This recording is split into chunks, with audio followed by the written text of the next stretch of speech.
Pag binuksan mo kasi ito, lalabas yung tubig. Yan o. Sumisirit yung tubig.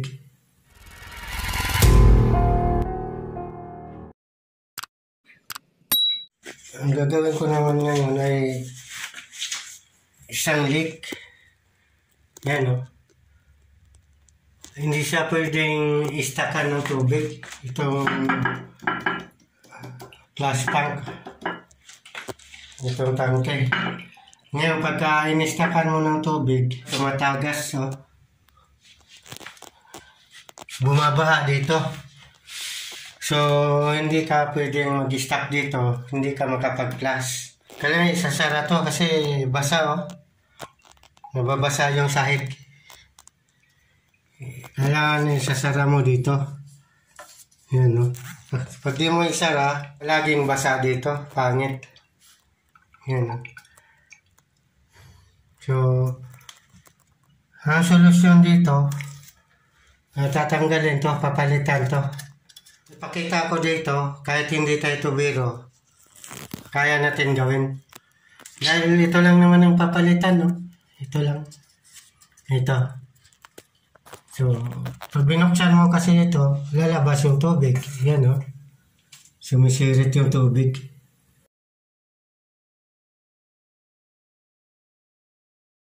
Kaya mangyayari, mababasa yung sahig. So, isasara mo talaga to.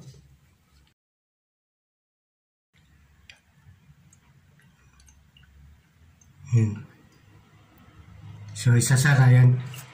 So, ang gagawin natin, tanggalin natin to.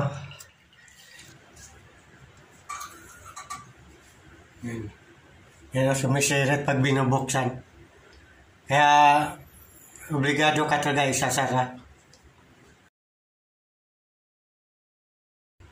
Ito yung tagas dito. Ang pinaka-solusyon talaga, papalitan to. So, isara natin, babaha tayo dito. Ito yung mga gamit natin, guys. Vice grip, Yabi Tobo, Teflon tape. Saka ito ang pangharang dito. Pansamantala, habang in-order natin to.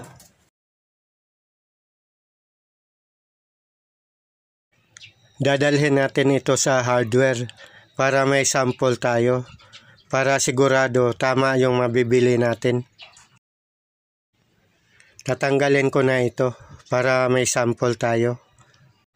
Isasara ko muna ang main valve sa labas. Kailangan rin natin ng teflon tape. Kasi tatakpan natin to. Ito. Tatanggalin ko na. Ito ang gawa ng hindi ito biro. Kung kaya ko gawin ito, na hindi naman ako tubero, kaya nyo rin gawin ito.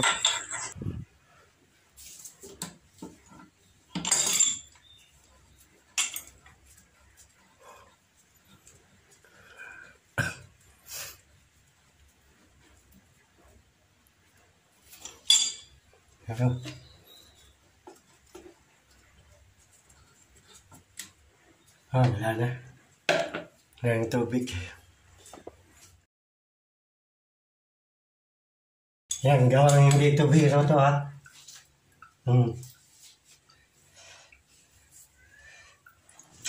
Bago tanggalin ito, siguraduhin nakasara na ang gate valve sa may kwentador ng tubig.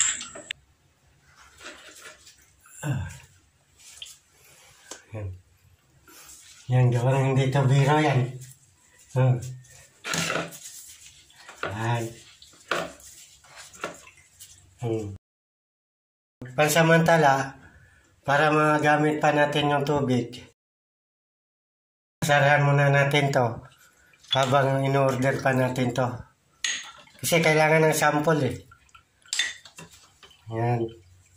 So, para hindi siya mag-leak, lagyan natin ng teflon tape. Yan, simple lang naman to. Basic lang to eh. Yan.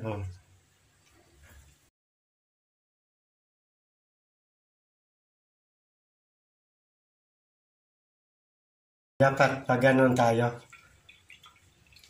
Yan. Pag ganun lagay natin ang tiplon tip.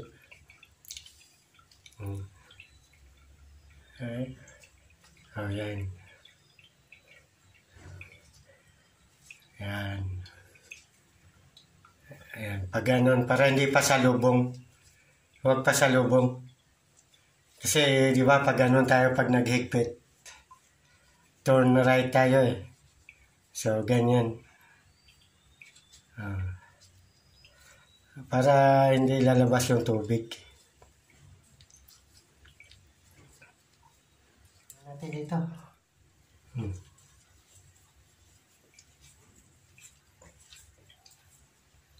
Para kahit gabi tubo dito, pwede. By script na lang.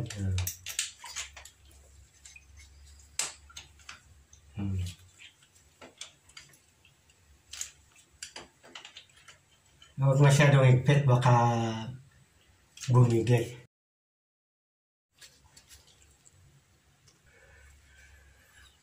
Ayan, binuksan ko na yung gate valve dun sa labas. Yan, wala nang leak. Hindi na lumalabas yung tubig. Dahil sinaraduhan na natin at nilagyan natin ng teflon tape. Ito.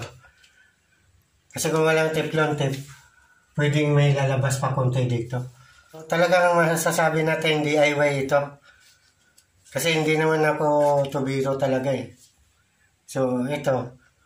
Kaya kaya nyo rin ito. Kung kaya ko na hindi ako tubiro, kaya nyo rin gawin ito. Basta meron lang kayo nito. Kaya yabi tubo, vice grip. Kahit puro yabi tubo lang, pwede na eh. Ngayon, order ko muna to. Bakit naman kailangan natin matuto na mag-DIY? Eh, may pambayad naman tayo. Alam niyo kung bakit? Eh, hindi naman lahat ng oras available yung tubiro. Kasi kaya naman talaga i-DIY to. Ito na. Bago na to, ay kakabit na natin.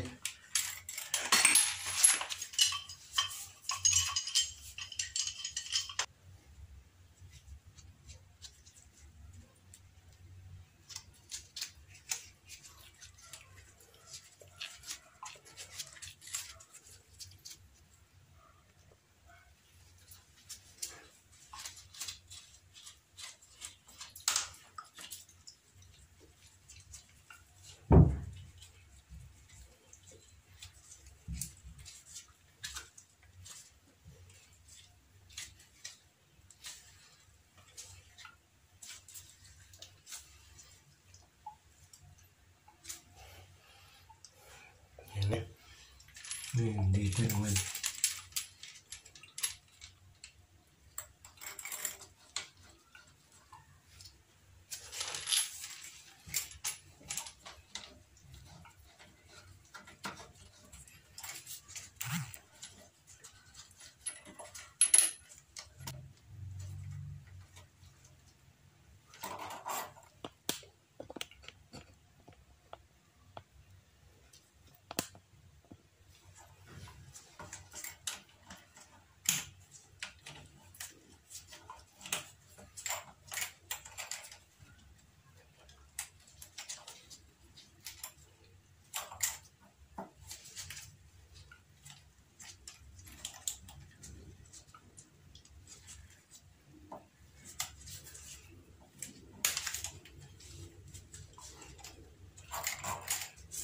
Okay na. Ayos na.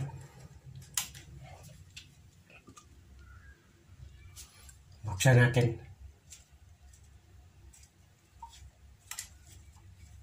Yan, meron na yun.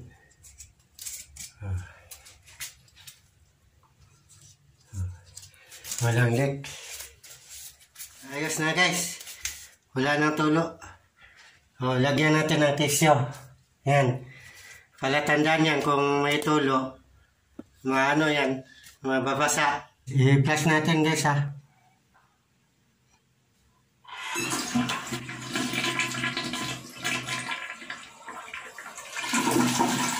Yan guys ha. Okay na guys. Ayan, umakyat na yung tubig guys. Umakyat na. Ngayon, tingnan mo guys dito sa baba. Yan, walang tulo guys, kahit konti guys. Yan o. Yung tissue na nilagay natin, hindi nabasa. So, perfect yung instalasyon natin sa pyesa. Na-perfect natin. So, gano'n lang guys. DIY na lang guys. Kung walang makuhang tubiro. May mga gamit ka naman, kahit ito lang guys. Pwede mo nang gawin. Kahit ito lang ang gamit mo. Walang leg. Walang basa guys. Yung tissue natin guys, di rin nabasa. Yan o, tingnan mo guys. Walang basa. Ibig sabihin, perfect yung instalasyon natin. Yung tissue hindi nabasa. So, wala na. Hindi na magbabaha dito. Ito yung sira. Kung nagustuhan nyo ang video, huwag kalimutan mag-like, mag-subscribe, at pindutin ang notification bell para laging updated. Maraming salamat. Hanggang sa muli. Bye-bye.